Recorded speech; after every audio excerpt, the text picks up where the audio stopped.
joining us to discuss the day's top stories of the international investor. I call him the original Dr. Doom, Marc Faber, the author and editor, publisher of the Gloom, Boom, and Doom report. Thank you. All right, so pull that up. Yeah, this is what we're going to talk about, because we were looking on the internet, and this is what we got. This is Marc Faber's Facebook page. So obviously the subject will be about Facebook, I guess. So there we go. You can't add him as a friend. No, you can't do, but you can like him. He's got 1,606 likes. Yeah. And how many dislikes? I'm not interested in the dislikes. You can't do that, can you? No, I don't think you can. No? Yeah. You can unlike. You can unlike someone. Unfriend. Yeah. Well, you can't make friends with him. That's the point. Right. Yeah. Okay. Anyway. Do you want to be friends with Facebook, say in the IPO space? Well, I mean, I have someone who does this Facebook page for me and so forth. You're not meant to say that, Mark. You're meant to, say that I'm always doing things on it and keeping. No, I do all my emails myself, and believe me, I get a lot of emails every day and so forth. But I mean, some people, like my daughter, they use Facebook every day. I don't use it that much because I know so many people already, and I don't really want to know more people. To know you is enough. Oh, thanks, Mark. And British, of course, right? Flattery will get him everywhere. 850 million users on Facebook. What about this IPO? No, they have much. Facebook has like 800 million. Well, they say 850 million users per month. Okay, look, we've got 850 million members, or whatever you call them, and you've got 7 billion people in the world. 1.3 of them don't even count because it's China and it's blocked from China. I'm talking about, for now. Of course they do count, but don't get me wrong. But we're talking about near enough something like 18% of the world's population has got a relationship with Facebook. Yeah, but a lot of people don't use it. You know, like I don't use it every day and so forth. But and still, a lot of, it's an amazing business. I mean, it's an amazing success story.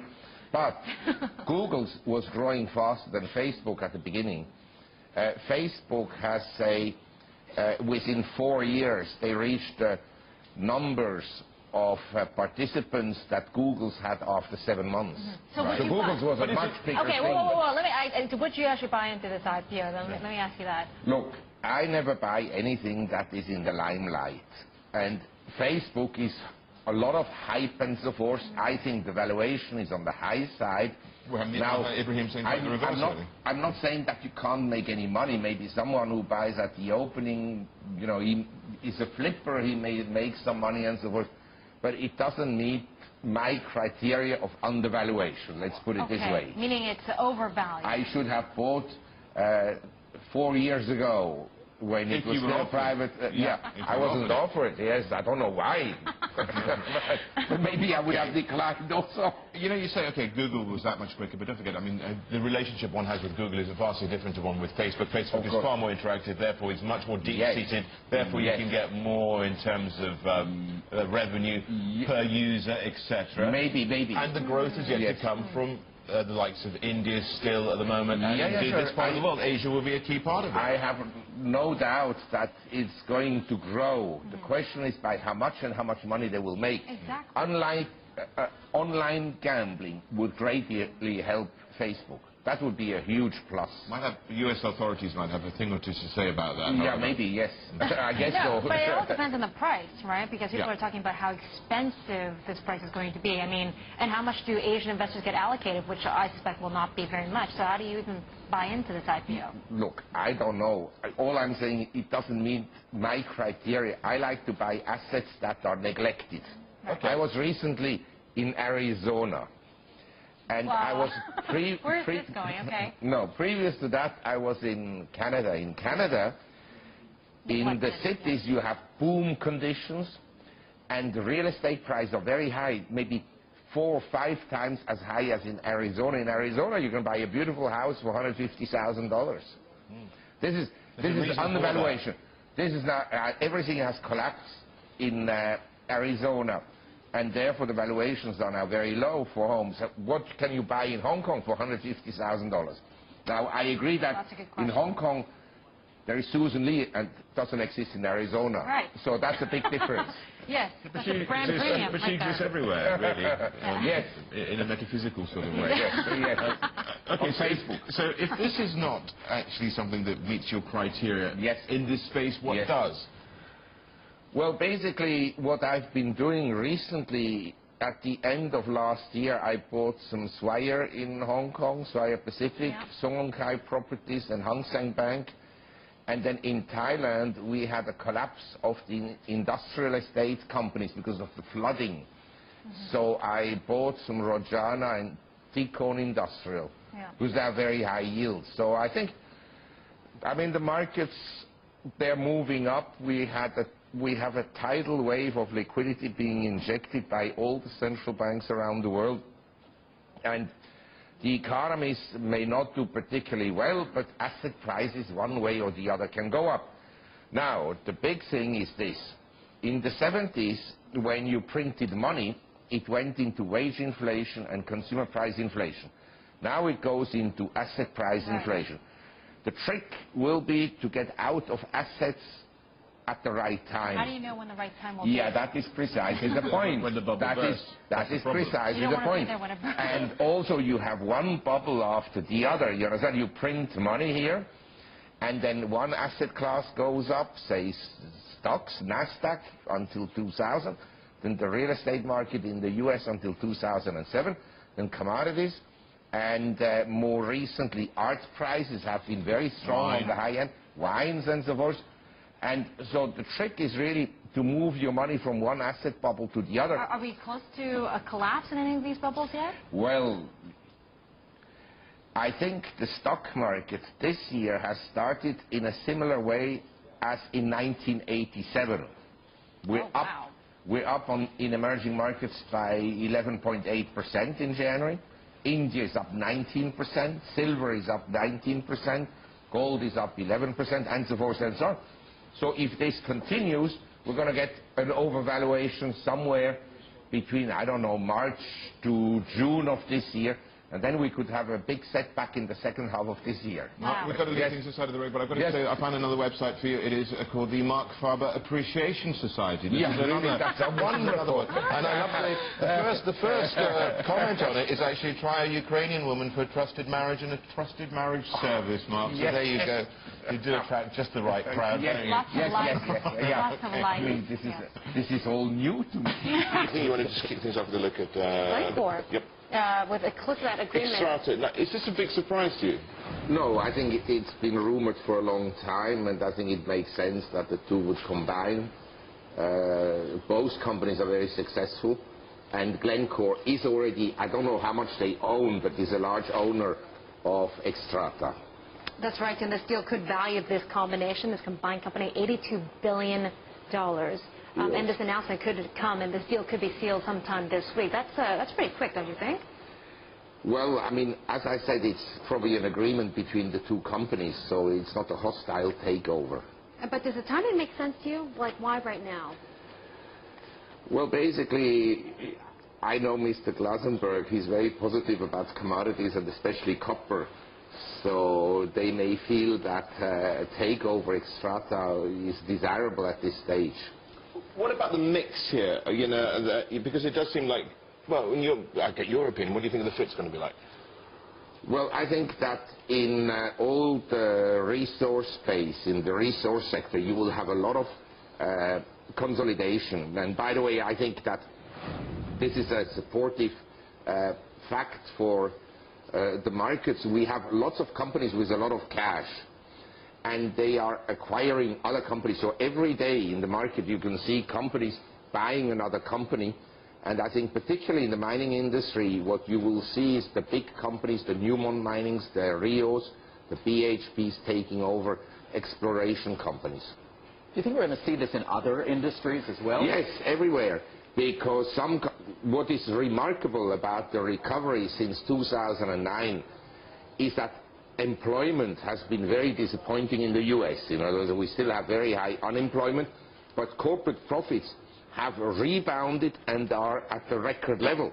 So you have lots of companies, they have a lot of money, the cash flows are very strong, and they have the funds to purchase other companies. So that will support the markets in a sense that a lot of companies that have falling share prices, they will become acquisition targets. Well, I mean, following this reasoning that companies are sitting on a lot of cash right now, one of your comments here is that there is a bubble in the safety of government bonds. I mean, that being said, do you think blue chips are the way to go, or to hide your money? Well, basically what I think is happening is people have rushed into cash and government bonds because they perceive cash and government bonds to be safe. And they are in government bonds in the 2-year notes, in the 5-year notes, because they don't trust the banks.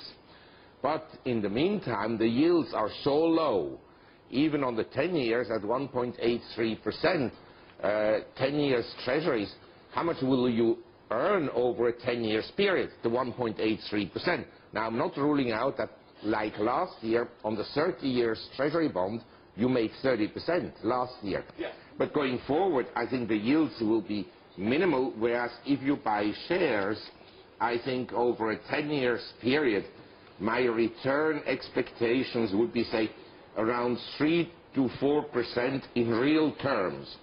So, say, inflation is 5%, so 4% would be 3 to 4% return in real terms, yeah. Inflation adjusted. That is the long-term return of equities, about 4%. That's the boom, and we've got the gloom. No, I'm ultra bearish, and I think sometimes I feel like jumping out of your windows. Please don't do it. Here. But if you are ultra negative about everything and you think that there will be a systemic crisis in future, what are you better off in? In equities, real estate, bonds, or cash? I think most companies will survive. Some will fail. And we have, big changes in the world. Is that just a truism? I beg your pardon? Is that a truism? Well, the thing is this. If you look back at, say, the history of Germany over the last 110 years, you had World War I. Then you had hyperinflation, World War II. Cash holders and bond holders lost their money 3 times. But if you owned Siemens or you were a shareholder of some blue chip companies, at least you still have something. May not have been the best investment, and you had a lot of volatility, but you have something. Okay. So all I'm arguing is, if you have a diversified portfolio of equities here in Asia, I think the return will be much higher than from U.S. government bonds and cash, because the central banks are all going to print so much money that cash will continue to yield, for sure, in real terms, minus 3 to 5%. In other words, you get today 0% yield, and inflation is 5%. Okay, are you also here, Mark, talking about corporate debt as well? Is it worth buying that? Because, I mean, bondholders, if you have a problem, are always the first ones who get repaid back rather than the equity shareholders. Yes, but I own some corporate debt, but I have to point out, corporate debt, especially the ones I own, the bonds, these are high-yield bonds. Yeah. They are not the best quality. And they yield, say, 6-7% or so. But they have a very strong equity component. So if the equity markets go down, like in 2008, these bonds also depreciate in value. Or last year, when the equity markets went down after the May peak, these high-yield bonds also went down in value. They have rebounded. So what sort of yields did they go up to? Well, they went up, I mean, in 2008, early 2009, they went to 12-15% yield. And today, you still have Russian bonds, Ukrainian bonds, and so forth, of the corporate sector that yield, say, 12 to 15%. Okay, well, let's get back to the equity space, because last year when we were speaking after the September sell-off and, you know, it looked like the world was imploding, you said that we weren't going to get new highs. The markets were oversold, but they'll rally again into the year's end, and that's what we got. So how about for this year? What kind of highs are we going to see? Well, I mean, we haven't made a new high on the S&P above 1370 on May 2nd, 2011. So, you know, that high still is somewhere in future. And in emerging economies, I think it will be very difficult to make new highs. Right. Now, we had a very strong rebound. I think February will be weaker. In other words, we'll have a correction during February. And then another rally into April. And then depends how the rally will, what the volume will be, and what the technical picture will be. But I think that, like 2011, 2012, could first have a strong opening, in other words, until April, May, and then disappoint. And I think the political position in America is also something to consider. I happen to believe that Mr. Obama will be re-elected. You happen to believe. Yes, because not because I'm a great admirer of his skills, but absence of anybody else, that is much better. Right. The incumbent usually wins 70% of the time. Yeah, I mean, basically, I think if the Republicans haven't brought anyone really forward that is a desirable candidate, and the one that would be desirable, Ron Paul would be a very good president. That's because you don't believe the Federal Reserve has any, you agree with him in many audit the Fed? Yes, I think that would be very useful. Audit the Fed and audit Fort Knox. Check the gold. Yes, and you personally, wouldn't you, Mark? Yes, I would go personally for that. I'm just curious about Europe very quickly, because there's a lot of talks that Portuguese bondholders may be next to take a haircut. Do you think Portugal's going down that road? Yes, for sure, for sure. I mean, the reality is Greece is bankrupt. The bondholders should essentially take a 90% haircut, and Portugal is not quite as bad in a position as Greece. But they're also in trouble. But is there something that they can do very quickly just to avert? Well, because they're on this path, as you mentioned. Well, they've done already a lot. The ECB, directly or indirectly, has been supporting these countries by buying the bonds. But you understand, you just postpone the problem, you don't solve it. And this is what that's why I told you I'm so negative, because I think the problems are not being addressed. But the symptoms of the problems are being addressed with medicine that alleviates the pain. And really postpones the pain. Right, but you shouldn't fight the trend. That's the trend right now. And I believe the whole financial system will have to collapse one day massively. Massively. This is the Because, we have these derivatives outstanding, $750 trillion. I mean, this is not going to exist forever in future. One day it will be over. Okay. Well, let me know when you feel that day is there. But I have good news for Bloomberg. Oh, yeah? If I were Bloomberg, I would now start like Facebook Interactive. Facebook Interactive? Yes, and then you can go public and have a valuation of, say, $1 trillion. Okay. Should be something to look forward to. Anyway. Dr. Faber, good to see you. Thank you so much for your time. Yes, it's my pleasure.